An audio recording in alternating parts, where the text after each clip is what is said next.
The price of homes has skyrocketed far beyond reach of the average person. Today it seems rather unlikely that the younger generation will be able to afford a home. Sure, anyone can buy anything, but can it actually be paid off? Well, in most cases, the answer is no. With increasing interest rates, there's no way that this can be sustained. Recently, we have seen some home prices actually start to stagnate or even decline. Unfortunately for many, they will be underwater and carrying a lot of burdensome debt.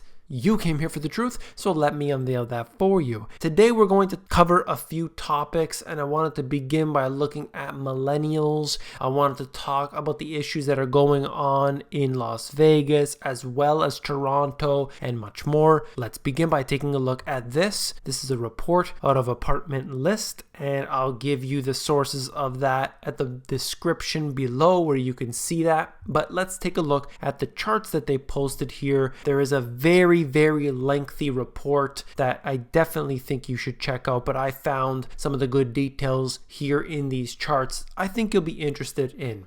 89% of millennials plan to purchase a home in the future. Do you plan to buy a home? If so, when? Well, if you look closely at this, you'll see in this chart that 30% of people plan to buy a home, but 5+ years from now. You look at 25% of them said 3 to 5 years from now. 4% said that they will buy in the next year. 11% said that they will always rent. And what's interesting about this is that human beings are plain bad at estimating time. It is an absolute fact. We say we'll be there for 8 o'clock, but something always comes up. There was traffic, there was a delay on the bus, I stubbed my toe, I lost my keys, something happened out of my control, within my control, my kid was sick, the daycare did this, things happen. So our estimations of time, particularly when it comes to purchasing something like a home, tends to be a little far-fetched. So the people that are saying 3 to 5 years are probably more likely in towards the 5-year range, for example. 2 to 3 years might be more towards the 3-year range, and so on. We are not good at estimating time in general. So that's that. I want to show you this next chart. Millennials are most burdened by affordability, especially for a down payment. On the left-hand side, why are you waiting to buy? Number one reason, I can't afford to buy. 72%. 34% say not ready to settle down. 28% say waiting for marriage, and so on. On the right-hand side, what obstacles do you face? Down payment. So we're going to show you something in just a moment, how important it is to understand the down payment. Used to be a relatively small expense, but as the decades go on, the prices of the homes have gotten to levels people simply can't afford these down payments. Imagine what it would cost in some of the major cities around the world for a down payment. I'm sure you're aware, in fact. So we'll cover that momentarily, but I just wanted to show you that 62% of people say that the obstacle that they face right now is their down payment. Bad credit, by the way, 38%. Nearly half of millennials have no down payment savings. How much money do you have saved for a down payment so far? 48%. Overwhelmingly $0. If you add on top of this 34%, they have $5,000 or less. $5,000 or less. So what does that mean? That basically, according to this, greater than $10,000. Only 11% of people have that. And you're going to need a lot more than $10,000. I would have liked to see the numbers be more like 50,000 plus and try to get a range of where people are at. But at least it tells us that almost everybody in this survey that they did is not able to buy a home anytime soon, according to the actual statistical facts. Instead of just saying, when do you want to buy a home? Sure, everyone's going to say sooner rather than later, I'm sure. Millennials may need a larger down payment than they think. Average expected down payment versus 20% down payment on a median priced condo. So essentially, it depends where you're looking here. San Francisco on the very left-hand side. The blue dot is the average expected down payment, and the red dot lot is the 20% down payment for a medium priced condo. And there's a big disparity in between a lot of these cities, whether we're looking at San Francisco, for example, from 180,000 down to approximately 100,000. It's a huge range. A lot of people are simply unprepared for what they're about to get themselves into. A majority of millennials need over 20 years to save a down payment. Estimated time needed to save 20%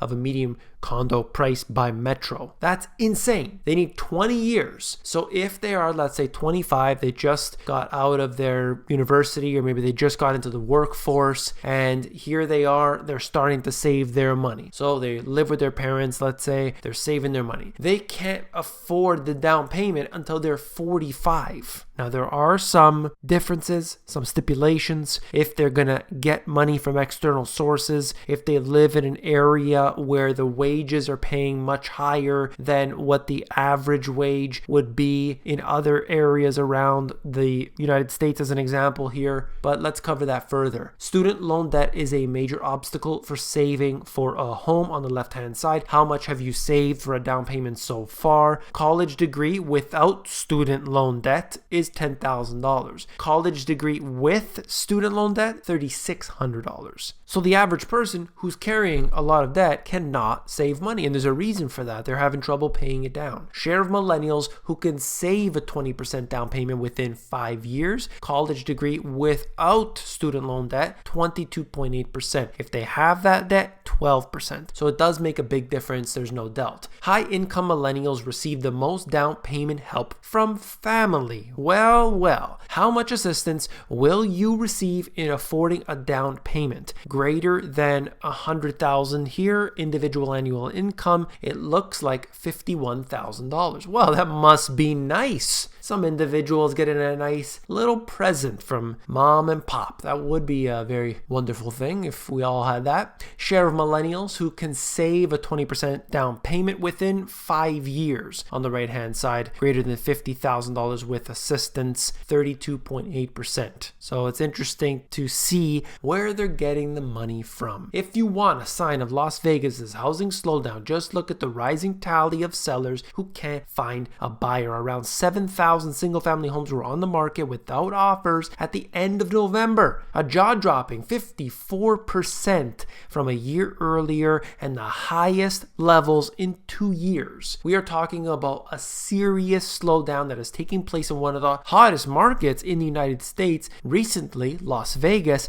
suddenly nobody's buying. They're worried. They're starting to say, wait a second, maybe it wasn't such a good idea to buy that investment home in Las Vegas. Let's hold off. Let's see what happens. Can we try and relist it? Can we do a fix and flipper? Price to move, share of listings with price cuts, and you could see that this has accelerated dramatically throughout 2018, whether we're looking at Phoenix, Las Vegas, and Tampa, and so on. So that's just showing us right now that people are having a hard time moving their homes. I wanted to flip the page a little bit to look at Toronto, one of the hottest housing markets in the world. Just last year, I believe it was, the real estate market in Toronto was considered to be the biggest bubble in the world. That has slowed down, and now Toronto new home prices post the biggest 12-month drop since 1996. Toronto area home prices fell at the fastest pace in more than 2 decades in October, further evidence that tighter mortgage lending has slowed a boom in Canada's biggest city. StatsCan price index for new Toronto homes fell 1.4% in October from a year earlier. That's the most since September 1996. Across the country, the price increase of 0.1% was the slowest since 2010. There is a very serious slowdown. You could take a look at the chart here just to give you an idea. 1.4% in the negative year over year. This is coming at a time when Canada really needs housing. They need real estate big time because everything else has fallen. The crude oil has become a problem. They've had issues with lumber and what's happening with the United States. Their trade issues obviously were a little bit battered because of the tensions that were occurring. The Canadian dollar has fallen versus the US dollar. The economy in general is not doing very well. They are burdened on many levels. Looking at the charts here, it might be a little blurry blurry for you, but just showing you the statistics on that, just to give you the actual facts, the actual numbers, so you can read that if you're interested. And then this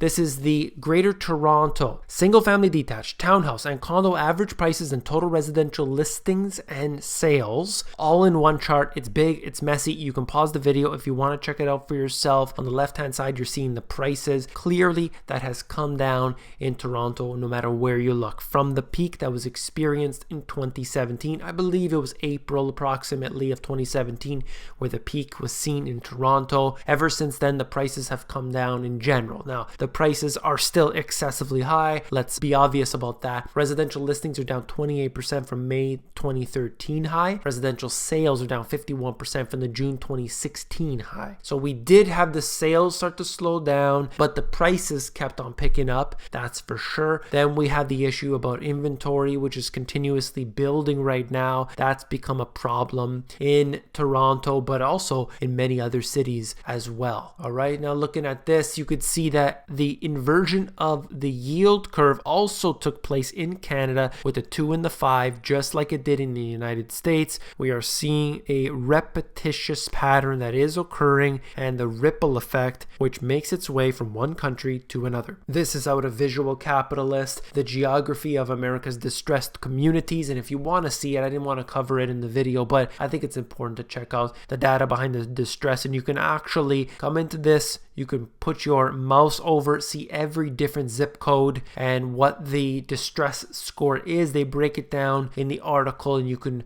see versus the current state, or the newest numbers anyway, up until 2016, or see it from 2007 to 2011 and compare the two together. That might be of interest to you, particularly if you're in the United States. So I'm going to end the video there. If you found it informative, please give me a thumbs up. When you give me a thumbs up, you're supporting this channel, so I do appreciate that very much. And last but not least, if you want the financial education you were not taught in school, these 2 books have it all. You can get that at the link in the description. I got everything you need down there. And if you want the audiobook instead, you can get that at themoneygps.com.